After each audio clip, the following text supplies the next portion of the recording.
Hi friends, welcome to my channel. అందరికీ నమస్తే. నేను మరో కొత్త మొక్కతోటి మీ ముందుకు వచ్చాను అనమాట. చాలా అందంగా ఉంది. చాలా బ్యూటిఫుల్ ఫ్లవర్స్ వస్తాయన్నమాట.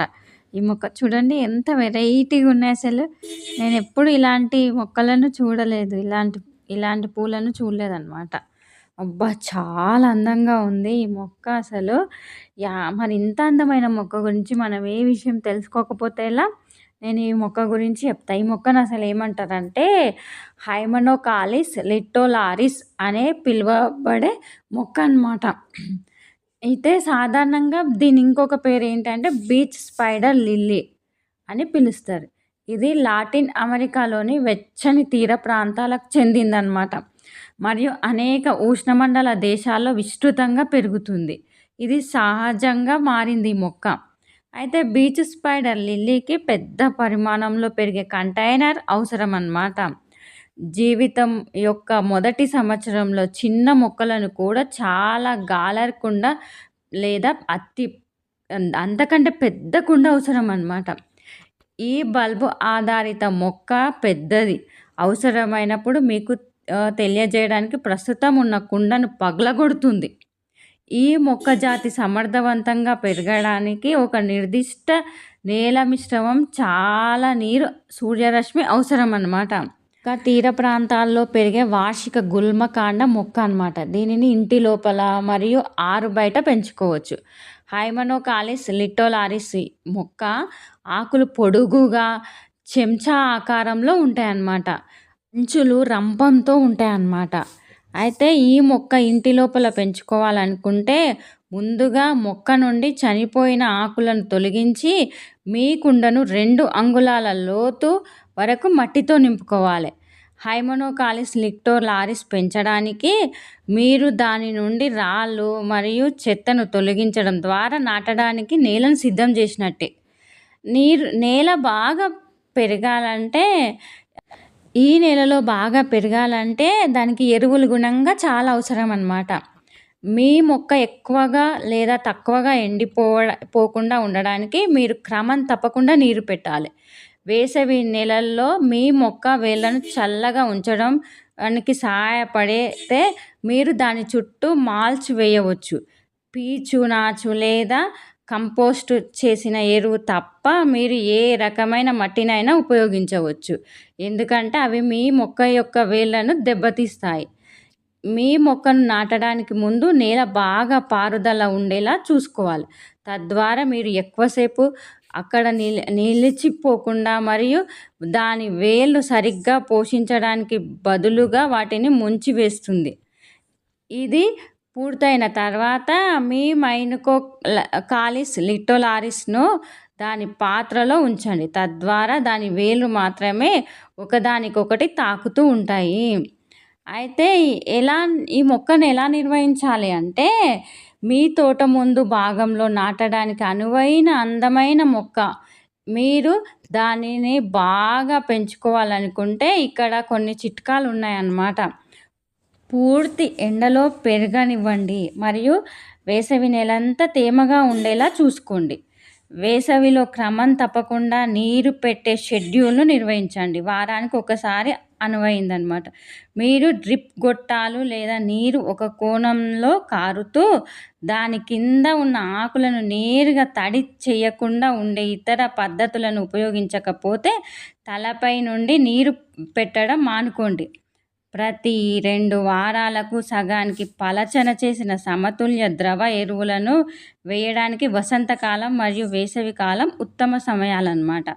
40-50% సాపేక్ష ఆర్ద్రతను నిర్వహించడం ద్వారా మీరు మీ మొక్కల చుట్టూ తేమను సులభంగా పెంచవచ్చు. వేసవిలో మీ మొక్కను బయటకి తరలించడం చాలా అవసరం. తద్వారా అది పరోక్ష సూర్యకాంతి నుండి ప్రయోజనం పొందవచ్చు. ఈ స్పైడర్ లిల్లీలు వెచ్చని ఎండ ఉన్న ప్రదేశాల్లో బాగా పెరుగుతాయి.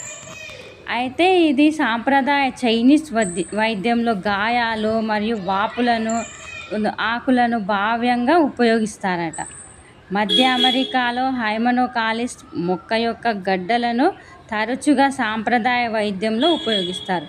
చాలా తరచుగా ఉబ్బసం నయం చేయడానికి అంతర్గత వంటకము రూపంలో మరియు కురుపులపై పూల్టీస్గా ఉపయోగిస్తారు.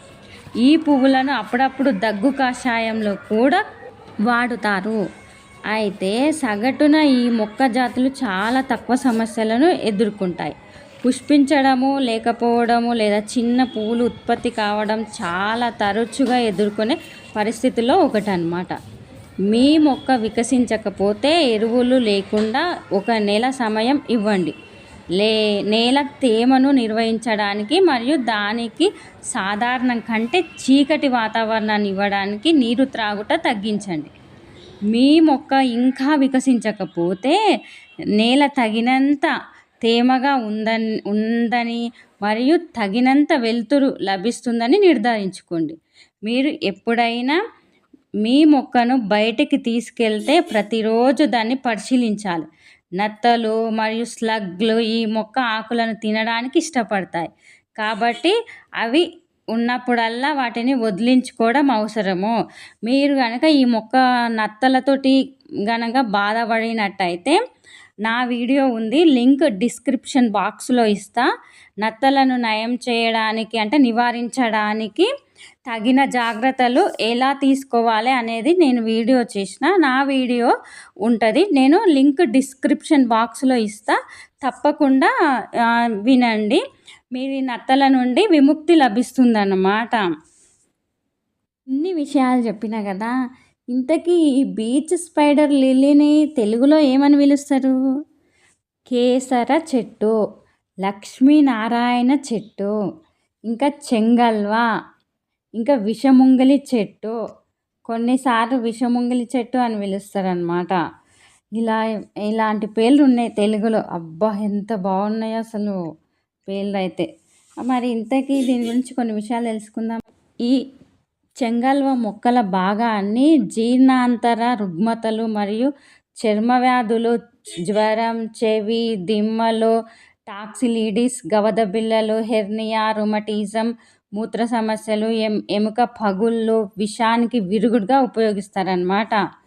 చెంగల్వ మొక్క నుంచి వచ్చే పెద్ద పిల్లి మొక్క ఇది ఇంటి తోట కోసము వేయవచ్చు. ముఖ్యంగా పెద్దది అయినప్పుడు పూర్తి ఎండ నుంచి కొంచెం నీడలో దీనిని పెంచవచ్చు. ఇది మామూలు నీటిపారుదల కంటే కూడా పెరగడానికి సరిపోతుంది అన్నమాట. చిత్తడి లిల్లీ పువ్వును చెరువు అంచు సమీపంలో కూడా పెంచవచ్చు. చెంగల్వ మొక్క మొత్తం విషపూరితమైనది. వివిధ రకాల ఆల్కలాయిడ్లు ఉన్నాయి. వీటిని మనుషుల శరీరము తట్టుకోవు. చర్మంపై మొక్కల రసాలు పడకుండా ఉండడానికి చేతి తొడుగులు పెట్టుకోవాలను. ఎందుకంటే వాపు లేదా ఇతర సమస్యలు కలిగిస్తుందన్నమాట. దీన్ని తినవద్దు. పిల్లలు, కుక్కలు, పిల్లులు దూరంగా ఈ మొక్కకు ఉంచవలెను. అయితే మనుషులు కూడా అంతే ప్రమాదకరము ఈ చెంగల్వ మొక్క వల్ల. ఈ పువ్వులు మాత్రం చాలా సువాసన భరితంగా ఉంటాయి అన్నమాట. చాలా అట్రాక్షన్గా ఉంటాయి, సువాసన భరితంగా ఉంటాయి అన్నమాట. ఈ విషయాలు కనుక